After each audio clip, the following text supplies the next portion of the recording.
আল্লাহর কাছে ক্ষমা চাও, দুনিয়াটা কিছুই না রে যুবক। ওই কবরে যাওয়ার পরে গুনাহগারের কবরের দুই পার্শ্বের মাটির চাপ, পাজরের হাড় চুরমার হয়ে যাবে। একটা নয়, দুটো নয়, 70 থেকে 99টা সাপের কামড়। কবরের ভিতরে জাহান্নামের আগুন।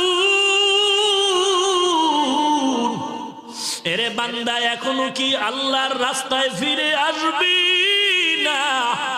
আল্লাহ দেখায় দেয় দুনিয়ার বিল্ডিং এর আগুনে কত যুবকের লাশ, আর চিৎকারের আওয়াজ, বাঁচাও বাঁচাও। একটু চিন্তা করে দেখ, যখন আগুন লাগছিল শরীরের মধ্যে তখন ওদের কেমন লাগছিল, অবস্থাটা কেমন হয়েছিল। ওরা যখন আগুনের মধ্যে, সবাই জানালা দিয়া হাত দিয়া কয়, কে আছো আমাদের বাঁচাও।